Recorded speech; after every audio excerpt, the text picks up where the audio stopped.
मैं कल कराची से वापस आया और शायद आप में से कुछ को पता हो कि कल हमने वो इस्लामाबाद में जो मंदिर बना था उधर मैंने असर की नमाज पढ़ा के उसको बाबरी मस्जिद डिक्लेयर कर दिया। अल्हम्दुलिल्लाह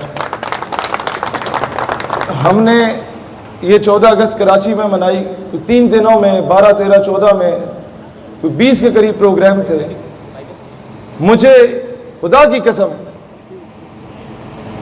ये तो खुशी है कि आवाम आई, रिस्पांस अच्छा मिला, लेकिन 14 अगस्त का बिल्कुल मज़ा नहीं आया। उसकी वजह यह थी कि मैंने जब कराची एयरपोर्ट पे लैंड किया तो सबसे पहले मैं डॉक्टर आफिया सिद्दीकी के घर गया। उसकी वालदा और डॉक्टर आफिया सिद्दीकी की बहन ने जो पहला जुमला मुझसे कहा कि शहीर मुझे बताओ हम लोग किस मुंह से 14 अगस्त मनाएं जब कौम की बेटी अमेरिका के पास है। हम लोगों के लिए सबसे बड़ा एक जिल्लत और रुसवाई का मामला यह है कि हम लोगों ने एक इंपोर्टेड लोगों को ला के जितवा के और वजीर आजम बना के फिर बाहर भिजवा दिया। और उन्हीं के दौर में डॉक्टर आफिया सिद्दीकी का मामला भी हुआ। उन्हीं के दौर में मेरे बलोचिस्तान को भी आग लगी। उन्हीं के दौर में इस्लामाबाद की मसाजिद को भी आग लगी। हम लोग फिर वही बरादरियों के पीछे, जात पात के पीछे, खान मलिक चौधरी के पीछे हम लोगों ने अपने मुल्क का मुस्तकबिल को तबाह किया। खुदा का वास्ता है, आइंदा कोई आया आपके पास उसे के भाईजान साड़ी गली पकी नहीं होती है ना हो खैर है, गुजारा कर लेंगे। और पानी नहीं मिलता ना मिले, साढ़े प्यो दादे भी गदला पानी पीते रहे, असी भी पी लेंगे। साडा ट्रांसफार्मर नहीं लगता ना लगे, गुजारा कर लेंगे। स्टाम्प पेपर ते लिख के दे दो कि तुसी जदों जीतोगे तो क्या आफिया सिद्दीकी मुल्क वापस आएगी या नहीं आएगी। ये बात भी कर गए कि मैंने मीरे सिपा तेरी सिपा देखी है, कुल हो अल्लाह की शमशीर से खाली है नयाम। अब इसकी मैं तशरीह बता दूं तो हम पे गद्दारी के लेवल लग जाए। लेकिन मामला यह है दोस्तान ज़िवकार, आज के बाद एक वादा करके उठना है कि हर 5 साल के बाद जो हम लोग बिरयानी की प्लेट और कीमे वाले नान पे अपने ज़मीर का सौदा कर देते हैं, आज के बाद नहीं करेंगे इंशाअल्लाह। आज के बाद जो हर एक और भी वादा करो, शादी ब्याह पे जाते हैं ना तो आप देखते हैं कि तमाम सियासी रहनुमा एक ही टेबल पे खाना खा रहे होते हैं। इसी तरह होता है ना, हम उनके पीछे एक दूसरे के राह बंद कर देते हैं, भाई भाई से लड़ पड़ता है। आज के बाद वादा करो सियासी इख्तिलाफ अपनी जगह, एक दूसरे का राह नहीं बंद कर सो बरादरियां नहीं खराब कर सो। इस बार तो चेयरमैन कश्मीर कमेटी की मौजूदगी में मैंने एक बात की, वो ब्रीफिंग दे रहे थे हमें, कहते हैं कि पाकिस्तान का जो मसला कश्मीर पे मौकफ था वो अमेरिकी पार्लियामेंट में जिक्र किया गया। ये बहुत बड़ी कामयाबी है। मुझे हंसी आ गई, कब तक ये लुचे लफंगों वाले काम करोगे। जिक्र हो गया, जिक्र से आज़ाद हुआ। आइए सतकाल गांव है ना, सतकाल है ना, आपके सतकाल गांव के घर पे मैं कब्जा कर लेता हूं और आप लोग जो है वो डिंगनाड़ी में बैठ के जलसे कर रहे हैं, शहीर हमारे घर का कब्जा छोड़ो, तो मैं छोड़ूंगा जब तक तुसी डंडा लेके नहीं आओगे मैं तो नहीं छोड़ना। तो ये ड्रामेबाजी नहीं है, कश्मीर इसके अलावा हल नहीं होगा दोस्तान ज़िवकार। अब उन्होंने ये बात की कि अमेरिका में यह जिक्र हो रहा है।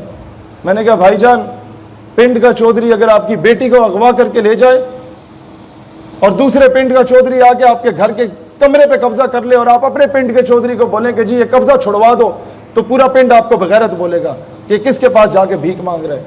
तो जो आफिया सिद्दीकी को उठा के ले जाए उससे बोलो कि कश्मीर वापस करा दे, तो दुनिया हमें बगैरत नहीं बोलेगी। फिर क्या हुआ, हमसे पूछा गया, एक MNA साहिबा थी, नाम लेना मुनासिब नहीं समझूंगा क्योंकि पहले भी जिक्र किया किसी का, पिंडी घेब में जाके ये गवाह हैं, उन्होंने फिर केसेस खुलवा दिए थे। वो कहते हैं जी हमारे साथ ज्यादती होती है।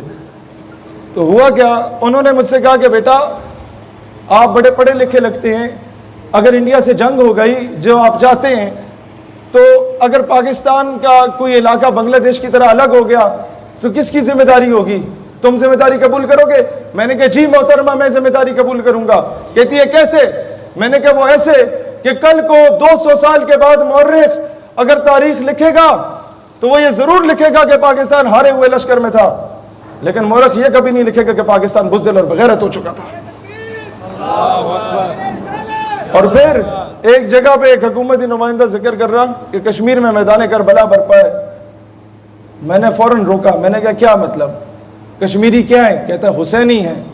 ये बहुत काबिल गौर बात है। मैंने कहा कश्मीरी क्या है? कहता हुसैनी है। मैंने कहा और हिंदुस्तानी फौज? कहता है यजीदी है। मैंने कहा आप सोच के जवाब देना, बताओ कूफे वाला कौन है? दोस्तान ज़ीवकार, खामोश उम्मत हमेशा कूफे का किरदार अदा करती है। डरो उस दिन से जिस दिन तुम्हारा और हमारा शुमार उनमें हो जाए। डरो उस वक्त से जब दुनिया ये बोलेगी कि कश्मीर की मां बहन बेटी की इज्जत को पामाल किया जा रहा है और हम लोग चूड़ियां पहन के बैठे हुए हैं। हम लोगों को दांतों के जलसे बड़े पसंद है, तो हाकिम वक्त भी दांतों का जलसा करा के हमारी तवज्जो बटोरता है। हमें कुत्ते बटेरे और मुर्गे लड़ाना पसंद है, हाकिम वक्त भी यही करता है। हमें ढोल ढमक्का पसंद है, हाकिम वक्त भी यही करता है। काश कि हम हर गली मोहल्ले से जहाद की सदा बुलंद करते, शायद हाकिम वक्त भी कश्मीर में घोड़े दौड़ाने की बात करता। हम लोग खुद बेहस हो चुके हैं, हम लोग खुद ये चीज नहीं चाहते। हमने खुद दुकानों पे लिखा हुआ है कि कश्मीर की आजादी तक उधार बंद है, यानी कि हमने मजाक बना के रखा हुआ है इसको। आज मैं पूछता हूं CNP वाले से, जिसने बात की कि जनाब इजराइल की हिमायत पे ये बात की जा सकती है, तसव्वुर कर लो खुद को कि तुम्हारी बेटी अगर जा रही हो बाया करके और उसको रास्ते में इजरायली मर्द जिस तरह फलस्तीनी बेटी के साथ करते हैं, दुपट्टा खींच लेते हैं, अंडे उसके सर पे फोड़ते हैं, पानी फेंकते हैं और फिर कह कहे लगा रहे होते हैं। तसव्वुर कर लो कि तुम्हारी बेटी को बरहना करके मस्जिद में स्पीकर के सामने उसके साथ जिनसी ज्यादती की जाए और पूरा मोहल्ला उसकी आवाज सुने। तसव्वुर कर लो कि तुम्हारे बच्चों के ऊपर व्हाइट फास्फोरस तेजाब फेंका जाए और जिस्म गल जाए और तुम देख रहे हो। अगर तुम में इतनी गैरत होती, मां बहन बेटी का पास होता, तो शायद तुम ये जुमला ना कहते, ये प्रेस कॉन्फ्रेंस ना करते। आज के बाद कोई महकमा हो, उसका शख्स हो, किसी इदारे का शख्स हो, हुकूमत का शख्स हो, अपोजिशन का शख्स हो, किसी सियासी या मजहबी जमात का शख्स हो, यह बात याद रखिएगा। आपको मेरी बातें शायद नागवार गुजरे, ये पार्टियां बाद में है, इस्लाम और पाकिस्तान पहले है। कोई भी पाकिस्तान इसके नजरिए और कश्मीर या फलस्तीन के नाम पे समझौता करे, जूते की नोक पे रखो उसे, चाहे वो कितना बड़ा नवाब वडेरा या किसी पार्टी के सरबराह क्यों ना हो। ये कौम जब तक खुद जाके मिन्नतें करेगी ना, खुद जाके भीख मांगेगी, याद रखना भिखारियों की इज्जत कभी नहीं होती, कभी भी नहीं होती। फिर बड़े बड़े वज़ीर आज़म को एयरपोर्ट पे नंगा करके चेक करना पड़ता है, और वो नहीं नंगे हो रहे थे, हम नंगे हो रहे होते हैं बहैसियत कौम, क्योंकि हम भिखारी हो गए हैं।